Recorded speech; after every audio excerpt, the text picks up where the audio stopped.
காஞ்சிபுரம் மாவட்டம் ஸ்ரீபெரும்புதூர் அருகே அதிமுக ஆட்சியில் கட்டி முடிக்கப்பட்டு 3 ஆண்டுகள் ஆகியும் இன்னும் திறக்கப்படாமல் உள்ள ரேஷன் கடையை திறக்க விடிய அரசிடம் மக்கள் கோரிக்கை விடுத்துள்ளனர். குண்டு பெரும்பேடு ஊராட்சியில் உள்ள மக்களுக்கு கூட்டுறவுத்துறைக்கு சொந்தமான சேமிப்பு கிடங்கில் இருந்து ரேஷன் பொருட்கள் விநியோகம் செய்யப்படுகிறது. மேலும் அந்த கிடங்கும் பழைய கட்டிடம் என்பதால் மழை காலங்களில் அரிசி, சர்க்கரை போன்ற பொருட்கள் நனைந்து வீணாவதாக மக்கள் புகார் தெரிவிக்கின்றனர். திண்டுக்கல் மாவட்டம் நத்தம் அருகே வீட்டில் தனியாக இருந்த முதியவரை கத்தியால் குத்திய இளைஞர் போலீசில் பிடிபட்டார். விஜயா நகரில் வசித்து வரும் ஐயாக்காளை என்பவரை அதே பகுதியைச் சேர்ந்த கார்த்தி என்ற இளைஞர் முகத்தை மூடி கழுத்து மற்றும் கைகளில் கத்தியால் குத்திவிட்டு தப்பி ஓடி உள்ளார். அக்கம் பக்கத்தினர் ஐயாக்காளையை மீட்டு மருத்துவமனையில் சிகிச்சைக்காக அனுமதித்தனர்.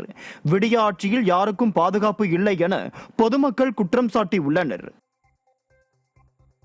கன்னியாகுமரி மாவட்டத்தில் தொடர் மழையால் ரப்பர் விவசாயிகள் வீடுகளிலேயே முடங்கி கிடக்கும் அவலநிலை ஏற்பட்டுள்ளது. கன்னியாகுமரியில் முக்கிய விவசாயமான ரப்பர் விவசாயத்தில் கடந்த சில நாட்களாக மழை பெய்து வருவதால் விவசாயிகள் வீட்டில் முடங்கி கிடக்கும் அவலநிலை ஏற்பட்டுள்ளது. இதனால் ரப்பர் மரத்தில் இருந்து பால் வடிக்கும் தொழிலாளர்களின் வாழ்வாதாரம் பாதிக்கப்பட்டுள்ளது.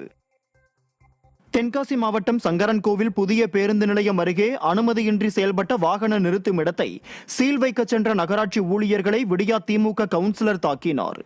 விடியா திமுக நகர்மன்ற உறுப்பினர் ராஜா ஆறுமுகம் நடத்தி வந்த வாகன நிறுத்துமிடத்தை மூட வலியுறுத்தி ஒரு வாரத்திற்கு முன்பே நகராட்சி நிர்வாகம் அறிவித்துள்ளது. இந்த நிலையில் வாகன நிறுத்துமிடத்தை சீல் வைக்க சென்ற நகராட்சி வருவாய் ஆய்வாளர் உள்ளிட்ட 3 பேரை விடியா திமுக கவுன்சிலர் தாக்கியுள்ளார். விடியா ஆட்சியில் சட்டப்படி பணியாற்ற முயலும் அரசு பணியாளர்களுக்கு பாதுகாப்பற்ற சூழல் நிலவி வருவதாக பொதுமக்கள் குற்றம் சாட்டுகின்றனர்.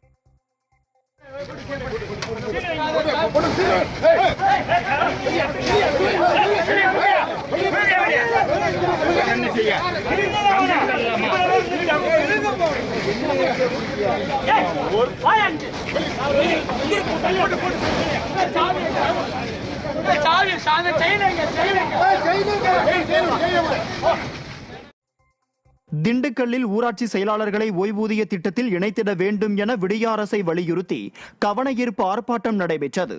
தமிழ்நாடு ஊராட்சி செயலாளர்கள் சங்கம் சார்பில் தமிழகம் முழுவதும் இந்த ஒற்றை கோரிக்கையை வலியுறுத்தி கவனஈர்ப்பு ஆர்ப்பாட்டம் நடைபெற்றது. அந்த வகையில் திண்டுக்கல் மாவட்ட ஆட்சியர் அலுவலகத்தில் நடைபெற்ற கவனஈர்ப்பு ஆர்ப்பாட்டத்தில் ஒருநாள் விடுப்பு எடுத்து 30க்கும் மேற்பட்ட ஊராட்சி செயலாளர்கள் கலந்து கொண்டனர். தங்கள் கோரிக்கையை நிறைவேற்றாவிட்டால் வரும் செப்டம்பர் 27ஆம் தேதி சென்னையில் விடிய அரசுக்கு எதிராக மாபெரும் போராட்டம் நடத்தப்போவதாகவும் அவர்கள் தெரிவித்தனர்.